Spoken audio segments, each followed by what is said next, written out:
El Señor esté con ustedes. Lectura del Santo Evangelio según San Juan. En aquel tiempo dijo Jesús a los judíos que habían creído en Él: si permanecen en mi palabra, serán de verdad discípulos míos, conocerán la verdad y la verdad los hará libres. Le replicaron: somos linaje de Abraham y nunca hemos sido esclavos de nadie. ¿Cómo dices tú, serán libres? Jesús les contestó: en verdad les digo, todo el que comete pecado es esclavo.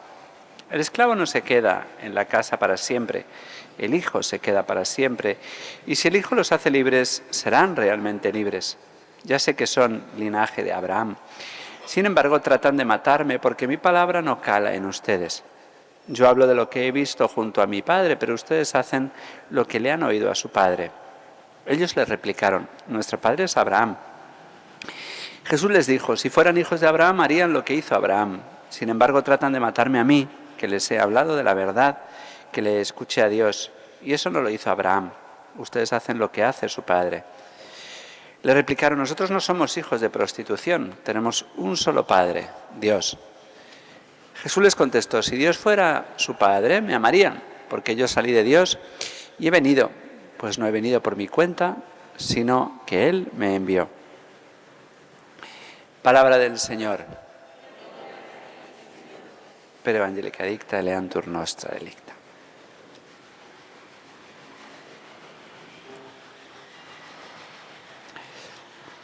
En estos días en que ya la liturgia de la palabra, los últimos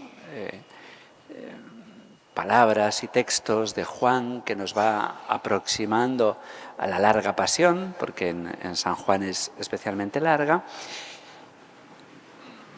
la liturgia nos presenta no solamente el martirio inminente de Jesús, el martirio con mayúsculas por excelencia, porque es el más inocente de todos y porque es Dios, es el martirio más espeluznante de todos, el que celebramos como centro del año, la pasión del Señor, la máxima manifestación del amor de Dios por nosotros, pero también en la primera lectura hemos escuchado el martirio, que no acaba en muerte, pero el testimonio, que eso significa martirio, de estos tres jóvenes que tenían nombre hebreo, Ananías, Azarías y Misael, que junto con Daniel son llevados, siendo jóvenes, al destierro. Ya es un pequeño martirio, o no tan pequeño.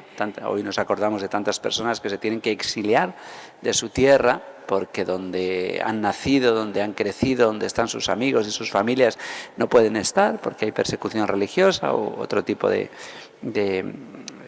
mala vida que se les da, y tienen que irse a Babilonia. Y allí les cambian el nombre. Daniel empieza a ser Belsazar y Ananías, Azarías y Misael pasan a llamarse Sidrac, Abdenago y Misac. Y por un lado son jóvenes afortunados, porque al ser nobles de Israel, en Babilonia se les tiene en consideración y entonces se les introduce en la corte, ni más ni menos que del rey Nabucodonosor. Podríamos decir que son unos afortunados. Pero a veces la fortuna en esta vida pues se casa con pruebas mayores. Y claro, pues estos jóvenes privilegiados son especialmente tentados porque al estar más cerca de Nabucodonosor tienen que dar testimonio de apostasía, de renunciar a su verdadera religión, la religión del Dios que les ha liberado de Egipto, a su pueblo, del Dios verdadero. Y aquí viene la clave, porque el Señor hoy nos habla de la verdad que nos hace libres. Y entonces ellos tienen que elegir entre la verdadera libertad, que es la de la verdad, o la falsa libertad, que es la de la esclavitud, de la mentira. Si ellos renuncian a la verdad, pues entonces adoran dioses falsos y entonces aparentemente en esta vida les va mejor, Nabucodonosor los va a elevar. Y sin embargo, si eligen al Dios que les ha librado, pues aparentemente entran en esclavitud externa, pero libertad interna. Es esta contradicción que tantas veces encontramos en nuestra vida cuando somos puestos ante el bien y el mal, ante la verdad y la mentira. Elegir la verdadera libertad, adorar la estatua de oro parece un precio bajo, parece que no es mucho. Bueno, pues yo hago un gesto falso de adoración y salvo mi vida y puedo hacer mucho más bien. Esta tentación es muy conocida y se ha hecho famosa, especialmente por una película de un autor que es muy reconocido, tiene muchísimas películas, Martin Scorsese, que tiene una película tremenda, que no aconsejo a nadie, La última tentación de Cristo, una película blasfema, pues tiene una película que se llama Silencio, en la que hace apología de la apostasía. Cuenta una historia, que es verdadera, de un sacerdote jesuita portugués, muy querido por sus estudiantes, por sus alumnos. Él fue provincial, padre Cristóvão Ferreira, y entonces va a Japón y se desata una persecución tremenda donde tantísimos cristianos, sacerdotes, jesuitas, no jesuitas y laicos dan testimonio de la fe, pero el padre Cristóvão apostata. Este caso fue muy famoso porque hizo que muchos de sus alumnos que le amaban mucho llegaron a ir a Japón, aun jugándose la vida, para intentar que el padre, al que tanto amaban, diera testimonio de la fe y no renunciase a ella, porque él accedió, esto es histórico, accedió a renunciar a la fe públicamente, aunque parece que interiormente la siguió viviendo. Le obligaron a casarse porque es una obsesión de los enemigos de la Iglesia, que los sacerdotes no vivan el celibato, porque es un testimonio que duele a Satanás y duele a los enemigos de la verdad. Él se casó, pero se mantuvo virginal. Pero claro, pues era un testimonio muy duro. Además, hay un plus en esta apostasía. Los japoneses se dieron cuenta de que era relativamente fácil que los católicos se mantuviesen fieles a la fe. Les obligaban a pisar los fumis.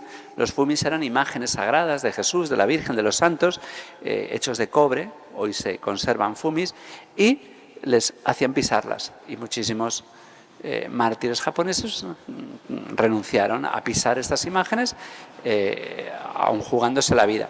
Pero era más duro todavía porque decidieron no amenazarles a ellos, sino amenazar a sus feligreses. Si tú no lo haces, mato a estos jóvenes, mato a estas personas. Claro, eso hace más difícil el martirio y el testimonio. Y aún así, pues hubo muchos testimonios martiriales. El padre Cristóvão Ferreira cayó en la apostasía, al menos formal. Al menos material, no sabemos si formal. El caso es que a nosotros no nos toca juzgar la actitud de este jesuita. Dios nos libre a nosotros de estar en esa tesitura, y si lo estamos, pues tenemos que pedir mucha fortaleza a Dios para mantenernos fieles. A lo largo de la historia ha habido muchas personas que han caído. Son muy famosos los lapsi. Con mucha frecuencia hablamos de los mártires que nos hacen vestirnos de rojo con tanta frecuencia en misa, pero también ha habido personas que han caído, que han sido débiles y que han apostatado, que han caído, eso significa lapsi, de ahí viene lapsus, de caer, personas que han caído y que después de la persecución han vuelto a la Iglesia avergonzados, pidiendo perdón por haber renegado del Señor, por no haber sido valientes. Y la Iglesia los ha acogido siempre con cariño. No todos los miembros de la Iglesia. Ha habido momentos muy duros en Cartago, donde algunas personas que habían sido martiriales no habían mostrado misericordia. Había personas que estaban heridas, torturadas, y que cuando venían estos lapsi los miraban con desprecio. Y la Iglesia siempre ha enseñado que a estas personas hay que acogerlas. Este es el testimonio de los lapsi. Nuestro primer papa fue un lapsi, fue un caído, que negó al Señor. Hay un testimonio muy precioso, escrito en un libro que se llama Caminando por Valles Oscuros, en el que un sacerdote americano, pero de ascendencia polaca, padre Walter Cizek, cuenta que él fue a la Rusia comunista con el propósito de ser fiel al Señor, incluso sabiendo que podía morir mártir, y allí estuvo jugándose la vida, luchando, fiel al Señor, pero hubo un momento de debilidad, después de muchas torturas, en que negó al Señor, incluso delató a algunos hermanos cristianos, y cuando pudo ser liberado, pues sintió una vergüenza enorme por su debilidad y pidió perdón al Señor. El Señor le dio una luz y una fuerza enorme, y él reconocen, porque es un libro que ha escrito él, en que cuenta su debilidad y su caída, que él estaba contando con solo sus fuerzas y que tenía que contar con las fuerzas del Señor y que ahora tenía que contar con la misericordia del Señor. Bueno, pues evidentemente esta frase que hoy se usa exageradamente y se abusa de ella, ¿quién soy yo para juzgar? Nosotros no somos quien para juzgar a nadie. Sí somos quienes para juzgar actos. Y estos actos de apostasía o de cobardía son actos negativos y los podemos juzgar. Lo que no podemos, y debemos juzgarlos como malos. Lo que no podemos juzgar es a esas personas, porque quién sabe qué libertad tenían, cómo estaban, qué haríamos nosotros en su lugar. Pero esto no nos puede llevar a decir, ah, no, pues está bien. ¿Qué es lo que hace la película de la que hablo? Silencio se llama, en la que el director poco menos que llega a decir que este hombre hizo bien. No, este hombre hizo mal. Otra cosa es que no nos toca a nosotros juzgarle, porque este hombre no tuvo la valentía de ser fiel al Señor como han sido los mártires. Y bueno, pues la película muestra la tesis de que Dios en estos momentos calla, guarda silencio y que ahí te deja solo y que eres tú el que tienes que elegir y que, bueno, pues que es mejor conservar la vida y seguir haciendo el bien, porque este padre lo que intentó hacer es seguir haciendo el bien. Bueno, pues no hizo bien. Otra cosa es que Dios quiera que esté en el cielo, los que le amaban mucho rezaron por él y la verdad es que yo no sé cómo acabó su vida. Lo cierto es que la tesis de esta película, que en su momento tuvo mucho debate e incluso dentro de la Iglesia, pues de muchos que decían que poco menos que los mártires han hecho el bobo, que de qué sirve perder la vida si se puede hacer mucho más bien, pues qué más da blasfemar o negar al Señor públicamente si por dentro uno intenta ser fiel y mintiendo pues puedes hacer un bien mayor. Bueno, pues no es verdad. La mentira, el Señor nos acaba de decir que la verdad nos hace libres y por lo tanto la mentira nos hace esclavos. Y es mucho mejor pensar en un San Policarpo que a los 80 y tantos años le ofrecieron esto. Decir, bueno, mira, no reniegues del Señor, pero haz un acto falso de apostasía y mira, pues así, de ese modo salvas la vida. Y él decía, ¿y los jóvenes que me van a ver? ¿Ese testimonio voy a dar? 84 años llevo sirviendo al Señor y de él no he recibido más que bienes. ¿Y lo voy a negar ahora? Pues San Policarpo decidió dar la vida. Y es que esto no se entiende si uno no mira todo esto desde la eternidad. Por eso la verdad nos hace libres. Cuando uno mira desde la eternidad, merece la pena morir por Cristo. Es la verdad que nos hace verdaderamente libres.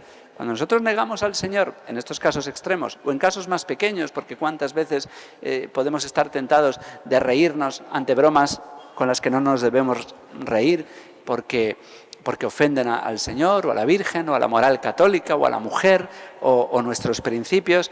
¿Cuántas veces nos ponen ante la tesitura de ser valientes y decir, no voy a negar al Señor, no me voy a callar, no voy a ser cobarde, me voy a exponer a que se burlen de mí, a quedar un poco peor? En principio, no, pues la verdad nos hace libres y hay que estar dispuesto a todo, a dar la vida, o a perder un poquito de fama, o a que se burlen de nosotros, o a perder un puesto de trabajo por mantener la honradez hasta el último centavo, hasta en lo más pequeño. Bueno, pues estos son martirios. Hay que estar dispuesto a perderlo todo por ganar a Cristo y entonces se gana muchísimo más. Pues que esta tesis del Señor tan importante se nos grabe a fuego en el corazón. La verdad nos hace libres y negar al Señor es mentir y negar su moral es mentir y negar la verdad que nos ha sido enseñada pues nos hace esclavos de este mundo, nos hace esclavos de los aplausos de este mundo y hemos de pedir al Señor que nos quite el miedo, porque el miedo es esclavitud. Si consiguen que tengamos miedo, estamos perdidos. Hemos de ser valientes y no tener miedo a nada ni a nadie, más que a que Cristo esté triste, a que Cristo no esté contento con nosotros, a que no demos testimonio de la verdad que nos hace libres. Y si alguna vez caemos por debilidad, porque somos así, pues que sepamos confesar, volvernos a levantar y volver a pedirle al Señor que nos dé la fuerza que nosotros no tenemos de dar testimonio hasta el final. Que así sea.